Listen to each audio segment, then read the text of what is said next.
Hello students and welcome to the e-learning program initiated by Shri Gyanmanjari Vidyapeeth for the students of Standard 10, in which we are learning the subject of English.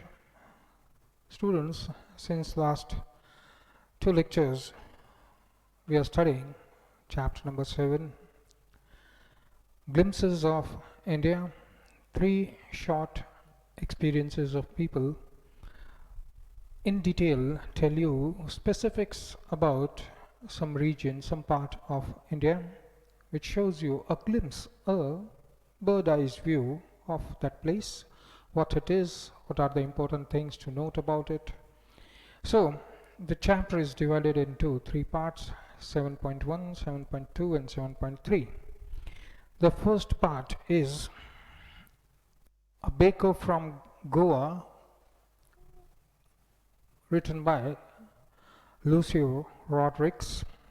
In that, the Portuguese have gone away from India after we liberated Goa and made it a part of India. It was an integral part of India earlier also, but the Portuguese had conquered that part and made them their colony, and they were ruling the part of Goa plus lots of other small territories.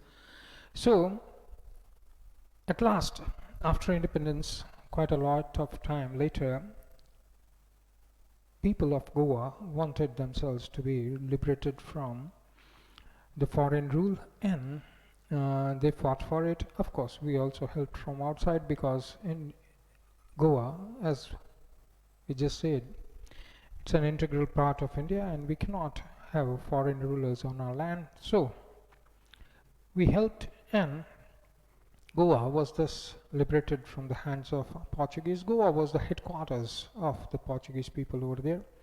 But Portuguese, as we know, they came to India way back in 1600 AD, when Vasco da Gama first touched the soil of India and found the sea route from Europe to India via Cape of Good Hope, and that was the advent of the foreign, that is the European people in India, first in the disguise of doing some business of cloth, textile, raw materials, spices mainly. But then they took advantage and not only settled very well in India, but they took also conquered lots of parts, and they declared that as that colony, mainly taking away the rich raw material and spices etc. from India at very cheap rate. These things apart, when the Portuguese people settled down over there, they brought with them their own culture, custom, tradition, language, way of living. All that got mingled up in the local population that was living. The most of all, one way of looking at it is shown by the author over here, how one small part of the Portuguese became so much mixed with the local population that it became an integral part of their custom, tradition, way of living, that completely changed the way they lived life. Example, the bakery, because the Portuguese people, they were bread eaters. That means their staple diet is bread, and they missed it very much in India, so lots of bakers were invited to settle in different parts of Goa and the Portuguese territory and open up bakeries. They opened up and then they passed on that rich knowledge to the locals also. So we come to that point where the Portuguese have gone away, but the bakery has become a very important part of the society, part of the culture, part of the tradition, and Eugenics cannot do without the bakery man. So the Portuguese loaves of bread is a daily diet or staple food of most of the population of Goa even today, especially the villages where in the morning, early in the morning, the baker comes and delivers bread door to door. That is the experience of the author, how he reminisces upon this sweet experience of his, and further tells us that the different things that are made in the bakery, they have become a very very important part in the society, in the culture, in the custom and tradition, that a girl's marriage is uh, considered uh, very very, you can say, not worthless, but something is missing if the bread called ball is not there, right? So along with other things that are required in the life, bakery, the different things that are made in the bakery are very much important in the custom and tradition of that small state, that is Goa, that we saw in uh, chapter 7.1. Then we started with chapter 7.2, the second part of Glimpses of India, where we learned a very very good region called Kurg, that is situated in Karnataka. It is the smallest district of Karnataka, but with uh, quite a lot of elevation and rolling hills, and mainly Kurg is one of the best known areas for growing coffee, and the coffee grown in Kurg area is very famous, and Kurgis, or the people of Kurg and coffee, they become parallel. Yes. So Lokesh Abral gives us the idea of the very very rich, beautifully landscaped, hill locked country, part of the region, the state of Karnataka, that is Kurg. See numerous vegetation, forested region, it is rainforest. See lots of different species of birds, animals, fish, uh, trees, plants, and quite old trees are located over here, under which the plantation of coffee is done. Along with the local inhabitants, one of the main occupants of the Kurg region are the Kurg people. The land is situated between Mysore and the coastal town of Mangalore, that we learned. The land is rolling hills and is inhabited by a very proud race of martial men, that means brave men, beautiful women, and wild creatures. Kurg or Koragu is the smallest district of Karnataka, which is a heaven to the evergreen forest or rainforest, spices, and coffee plantation. Uh, and it rains so heavily during the monsoon months that these 3-4 months the visitors keep away because of the rolling hills and lots of water accumulating on the roads and just making it invisible. The road becomes invisible on turning points and quite dangerous. So outsiders, they usually keep away from this region till the end of August. From September onwards till March, it's a very beautiful season over here. Weather is perfect, showers in good measures required by lots of vegetation over there, and whole of the area smells of coffee, invigorating coffee over there. Coffee estates and small colonial bungalows standing amidst the canopies in prime, very good location. Here stays an independent and very fierce people of Kurg.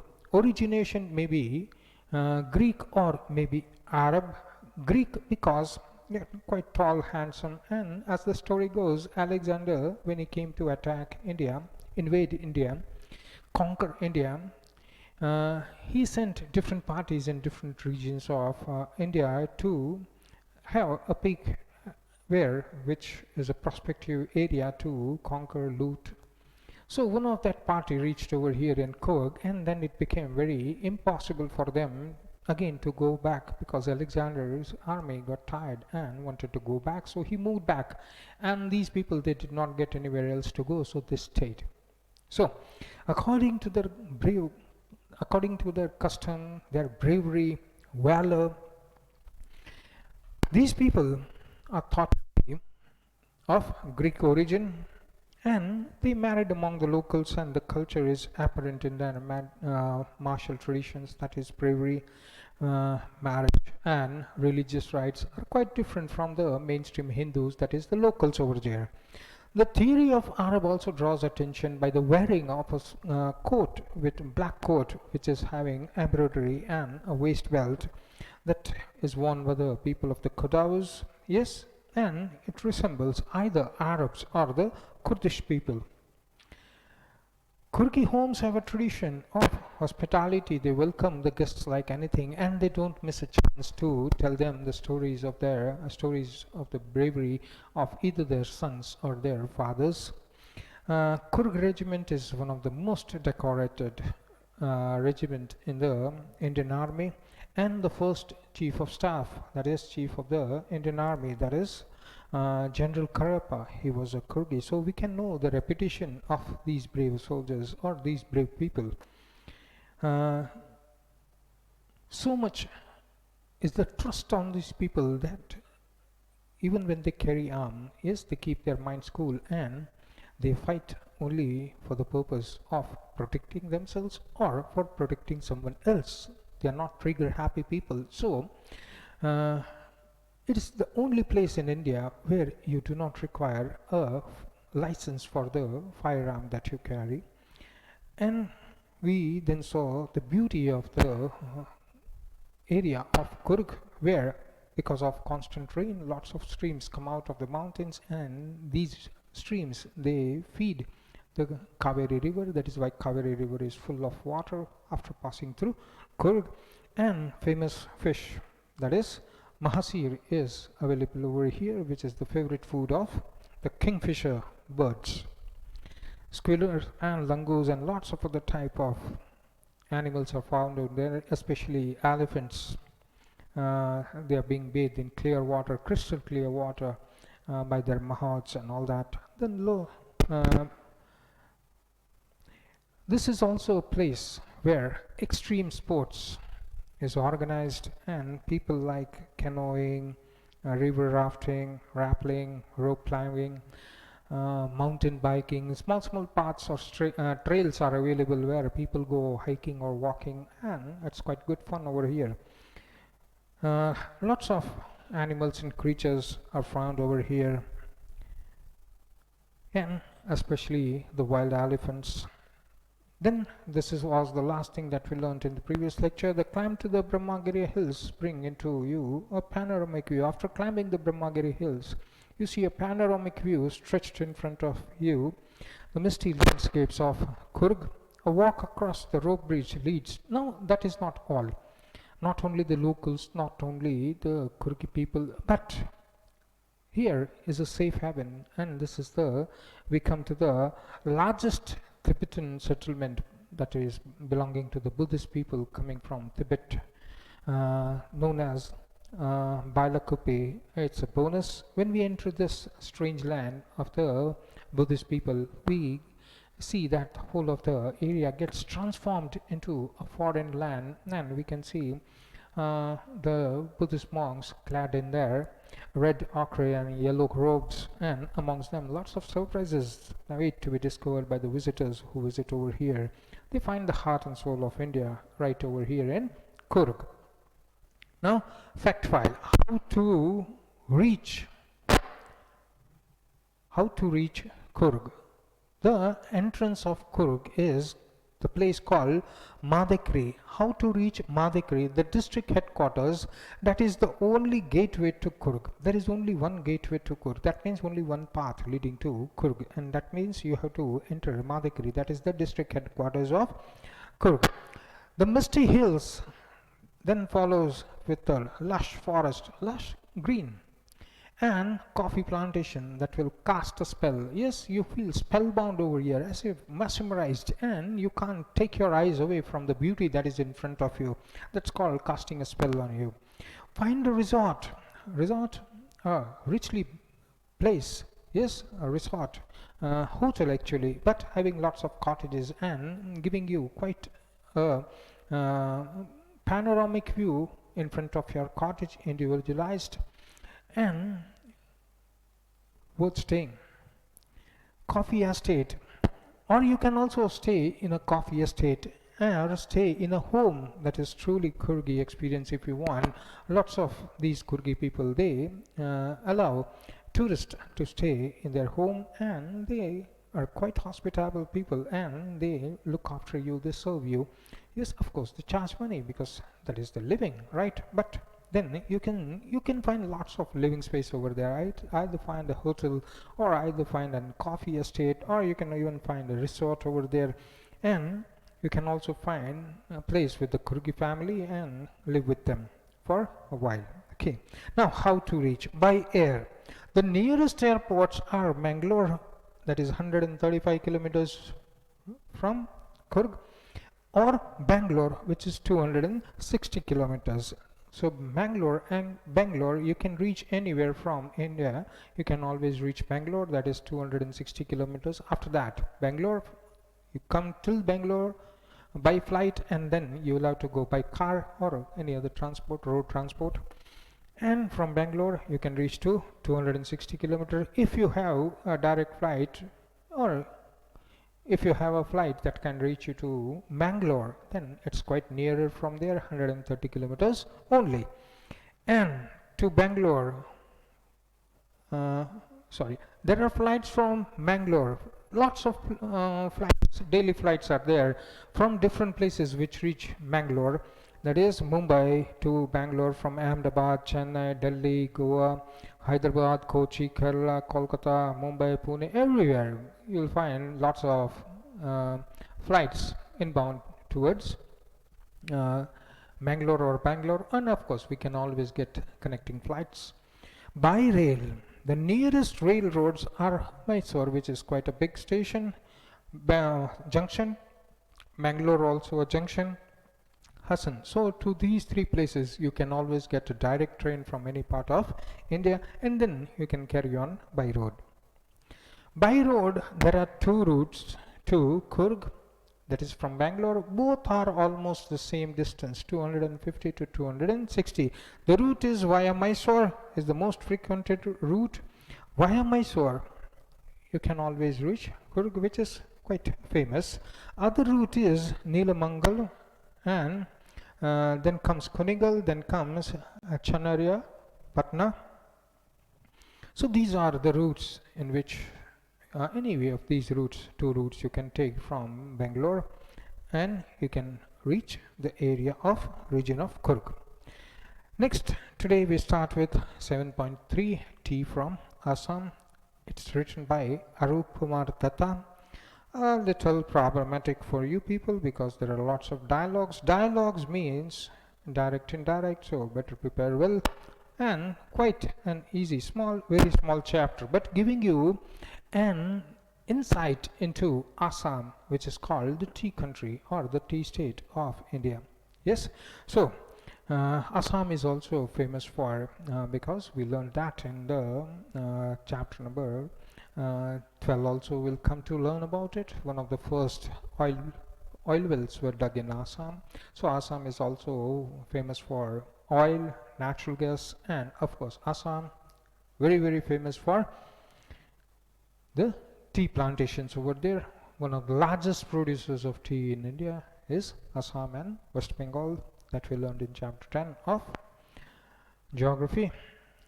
Pranjal, a youngster from Assam, is Rajveer's classmate at school in Delhi. So Pranjal and Rajveer, they are studying together in a school in Delhi, but Pranjal is a youngster from Assam and Rajveer is his classmate, maybe local. Pranjal's father is manager of tea garden in Upper Assam, and Pranjal has invited Rajveer to visit his home during summer vacation. Yes, so a school in Delhi which has students coming from various parts of India. So same way Pranjal, he comes from Assam and he is in Delhi for study purpose.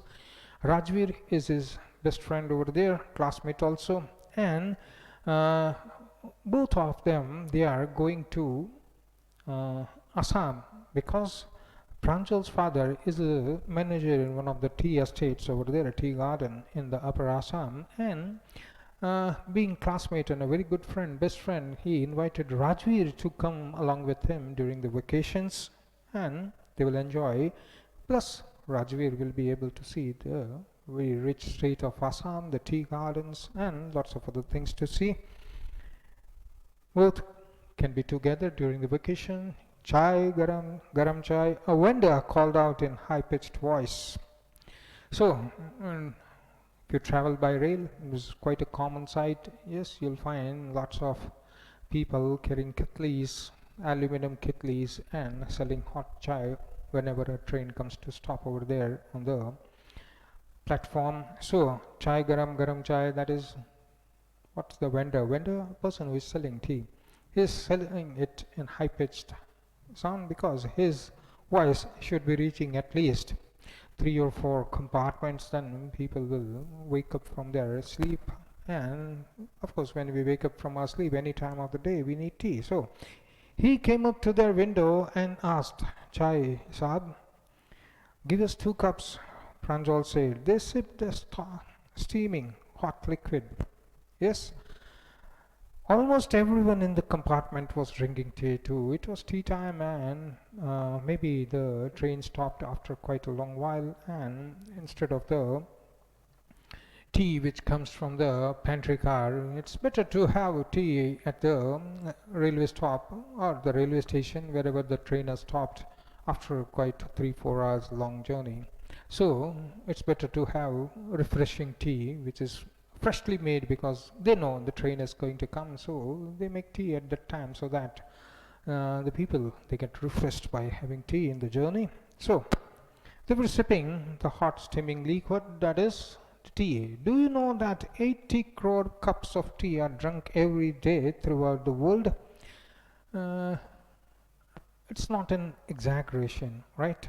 130 crore to India mein hai. Yes, tea we know China se aaya, yes. So it's more than that. And everybody, those people who have tea, at least have tea 2 to 3 times a day. So okay, so these 2 boys are talking, so we won't disturb them with the figure. But do you know over 80 crore cups of tea are drunk every day throughout the whole world? So Rajveer said, because he's a man of books and he has done lots of reading, and there is how he must have come to know somewhere reading. Maybe old data, but then 80 crore, quite a high figure. View.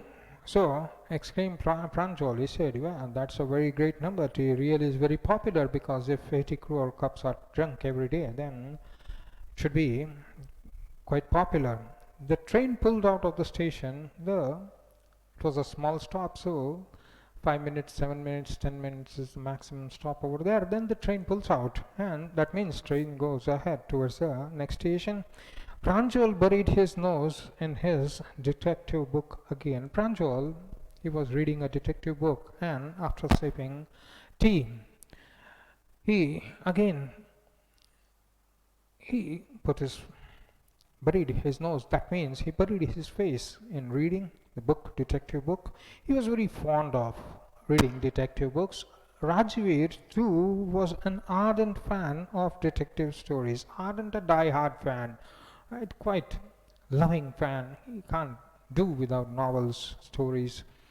But at the moment he was keener on looking at the beautiful scenery. Now, Pranjal, he comes all the way from Assam, so every year he must be having lots of frequent visits back to Assam, his hometown or his place where he comes from. So train journey and the sceneries that are available out of the window, it's quite common for him. He has seen those things quite a lot of time, because he has been going up and down to Assam and Delhi back and forth. So he is not that much interested in looking out of the window. He is busy reading a detective novel or a story. But Rajveer must be coming out of Delhi maybe for the first time, or maybe after quite a long time. So he is also interested. He is a very ardent fan, a die-hard fan of detective stories, common among the youngsters, adults and children. Yes, detective stories are quite fun to read. But right now, if he reads the detective stories, he will be missing the sceneries that he can enjoy from out of the window that's available. It was green, green everywhere. Rajveer had never seen so much greenery before. Yes, of course. He comes from Delhi. Delhi is quite a green area. But then, open fields, lush green fields, even the forest or little cluster of trees that he can see, that much green he had never seen in his life. So he was quite absorbed in looking out at the view from the window. Then the soft green paddy fields gave way to tea bushes. So the soft green paddy rice. So the rice fields slowly were now being converted into tea bushes. Tea grows as a tea plant is bush. Yes, must be this height up to comes out to the chest level, a little bit higher than that, right? So so that people can easily stand and pluck the trees leaves from the bush, and it never grows into a tree. Okay, it's just a bush. So now slowly the green fields that were paddy fields, now that area is over where paddy fields are there, and now starts the tea bushes. It was a magnificent view against the backdrop of densely wooded hills. A sea of tea bushes stretched as far as the eye could see. So he was quite amazed, because rows and rows he can see cleanly marked, because there are small trails in between the tea bushes. So because the tea workers, they have to walk in between them and collect the tea leaves in the basket that is behind them, backpack, right? So they have a big basket on their back, and they collect the leaves over there. So small trails. So that from a distance, that marks a clear cutting in between the rows of bushes. Behind those tea bushes, in the far distance, Rajveer was able to see the woods, that is the dense forest that was outlining the hills and mountains over there. Densely wooded hills, a sea of tea bushes stretched as far as the eye can see. Wherever your eyes can see, on either side you can find the tea bushes. Dwarfing the tiny tea plants were tall, sturdy shade trees. Amidst the orderly rows of bushes busily moved dog-like figures. And from here, sitting in the train near the window, he can see small people walking in between the lines of the tea bushes, as we just discussed, the rows of the tree bushes, because people have to get inside and pluck the tender leaves of the tea from the tea plant. So small trails are there, which viewed from a distance looks very good, and cut in the bushes that separate one bush from the other, one row from the other. So he was just taking in, absorbing everything that is in front of him, and dwarfing the tiny, making small. Now there are tall trees in between. Yes, and you can see small bushes. Now tree is quite huge and the bush is quite small, up to the level of chest. So tall, sturdy, strong. Sturdy means strong shade trees that give a little bit shade at the bottom. Amidst the orderly rows, orderly, well arranged rows, and because whole of the tea garden will be on a slant, right? So there has to be a slant. Tea cannot grow on plain land. The water has to go away. So you can, because it is grown on a slanting area from top to bottom, you can see all the rows that are set in a very organized manner. So Rajveer was seeing this for the first time, so he is very much engrossed in that view. In the distance was an ugly building with smoke billowing out of tall chimneys. This will be present. This building will be present in each and every tea estate. If the tea estate is quite huge, then there might be 2 or 3 such dirty buildings. Dirty buildings, they are usually made out of bricks and all, but you'll find lots of uh, tin plates that are used for shading purpose, and that is where tea is made. Now, the process of making tea is plucking those tender leaves. Yes, not the big grown tree leaves, but tender leaves which are just come out of the branch and they are just growing. So those tender leaves are plucked and one by one plucked, hand picked and plucked, and they're thrown in the basket. All of the basket is then taken to this ugly looking building. Yes, it has fire at the bottom and rows of uh, tin or iron plates are there. Tea is dropped from the top. Because of the heat, slowly the leaves fall from one tin shed to another, that way in a zigzag pattern. Yes, the leaves keep on falling and they slowly receive the heat from the bottom, and the moisture in that tender leaves, it evaporates and the tea leaf curls, because now the moisture part is evaporated, and the tea leaves blackens because of the heat and it curls. So that is that curly thing that we have, which we call tea.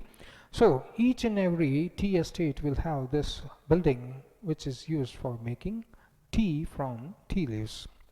So he saw that ugly looking building with smoke billowing because heat is given, right? And to produce heat they use wood or coal.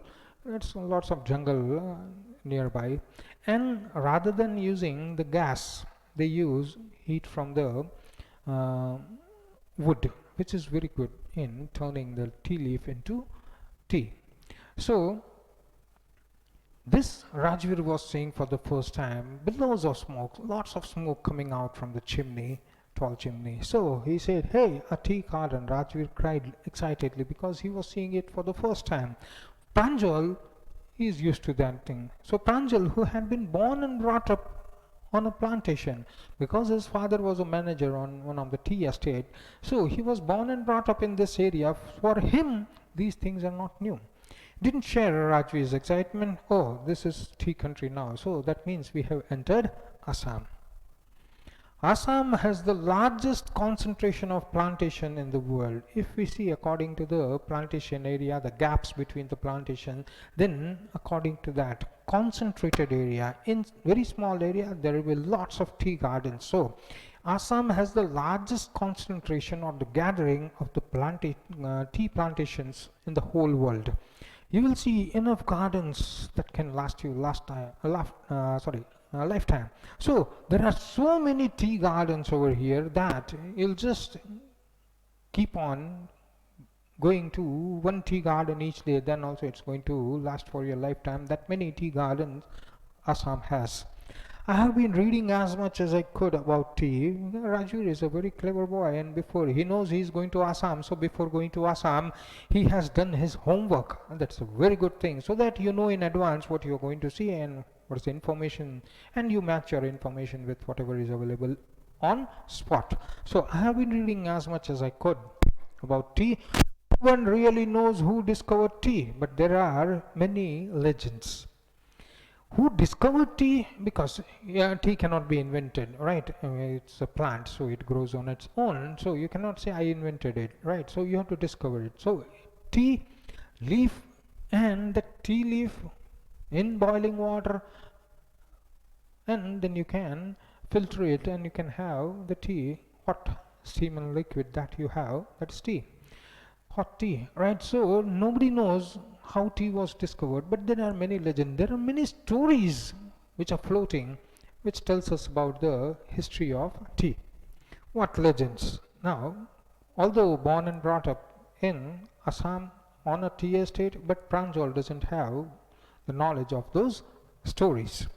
Well, there's the one about the Chinese emperor who always boiled water before drinking it.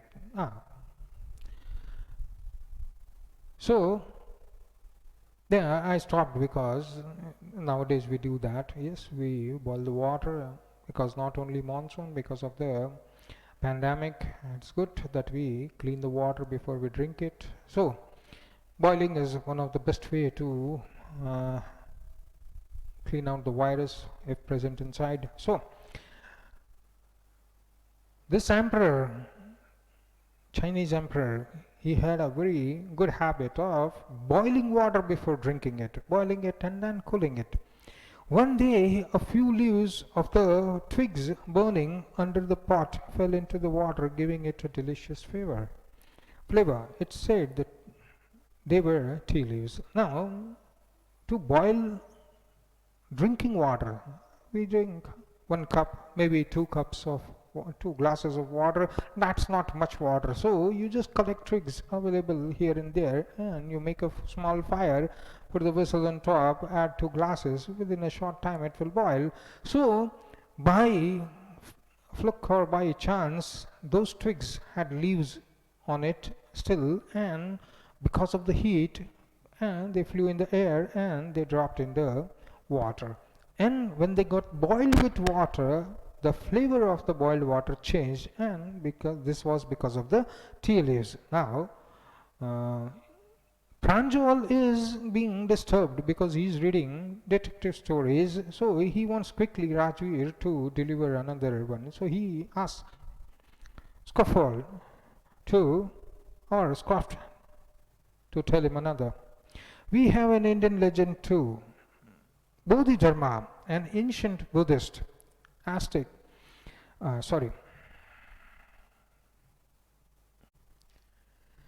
we have an Indian legend too. Bodhidharma, an ancient Buddhist ascetic, cut off his eyelids because he felt sleepy during meditation.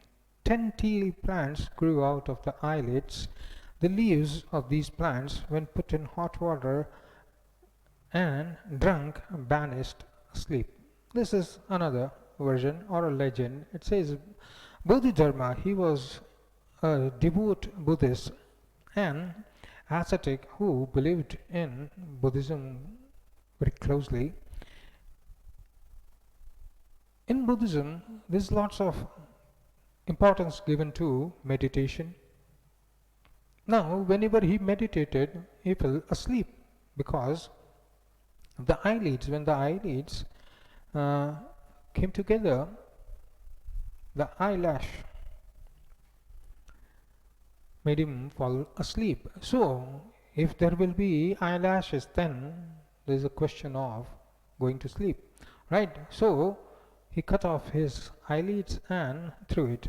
10 tea plants grew out of this eyelids that this great Buddhist devotee had thrown, and it is said, there is a belief that if these tea leaves, they are boiled with water and drunk, then it drives away your sleep. Of course, it's true. When we get up in the morning, the first thing we have is tea. Tea drives away your sleep. So this way, this is another version or a legend about tea.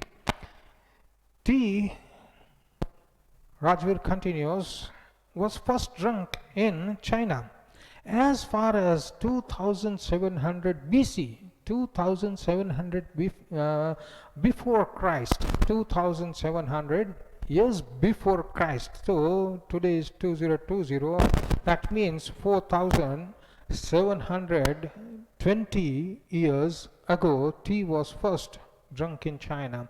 In fact, words such as tea, chai, chini are from Chinese. Tea came to Europe only in 16th century and was drunk more like medicine than as a beverage. When tea originally drunk in China some 4700 years back from today, tea was drunk over there, and words like chai, tea, chini, all these words, they come from over there. Chini, sugar. These are all Chinese.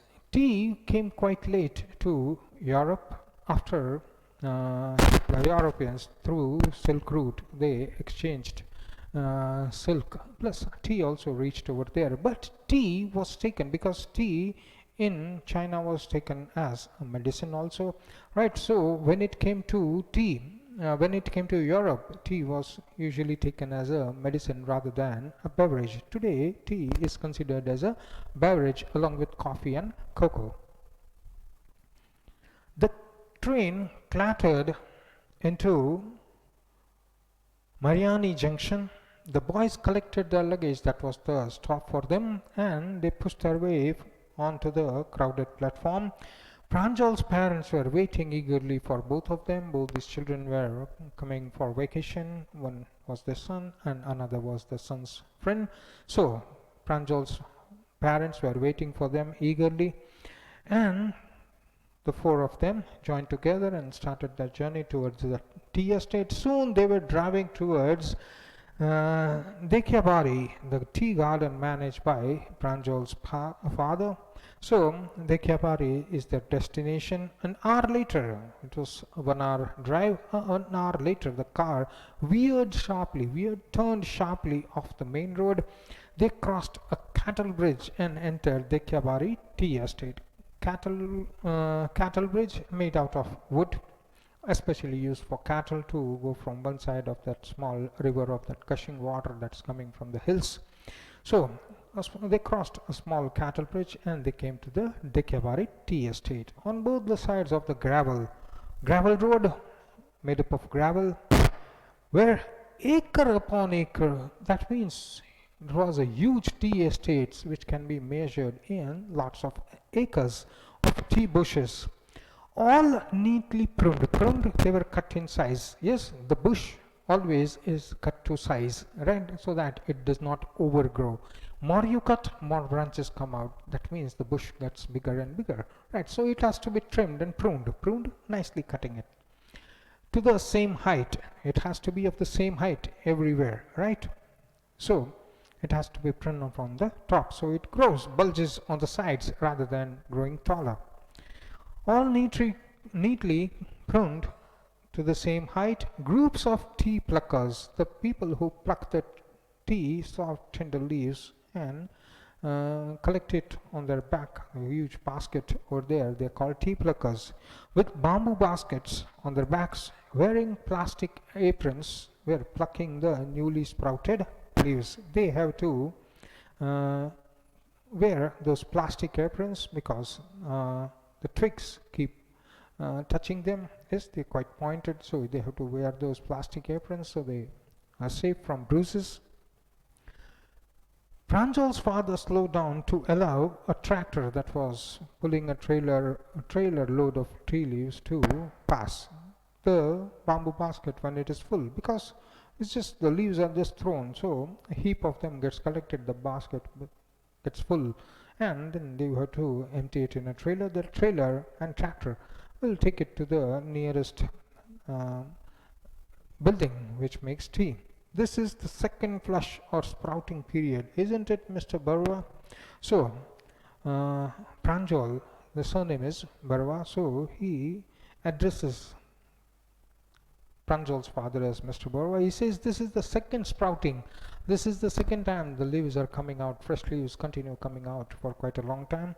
It lasts from May to July and yields the best tea. This is the time when the best tea is given, because rain comes in shower May to July. The July month starts with lots of rain, so then it becomes difficult. Then the plant stops giving out new sprouts. Again, when the rain will stop in September, again there will be a new season. You seem to have done your homework before coming, because now he is an outsider. He doesn't know anything about tea bushes or tea plants or the season, but he tells them. That means he has prepared himself well. He has done his homework before coming over here. Pranjal's father was quite surprised as towards the questioning and the answering done by this small boy. So he's quite surprised and he appreciates the small boy. He has done his homework and then come to enjoy the stay vacation over here. Yes, Mr. Barwa, but I hope I can learn much more from you, because now I am in person with you, so I'll be learning a lot when I am here. Students, with this we not only finish the third part of the chapter 7, but we also complete chapter 7 over here. Thank you, students.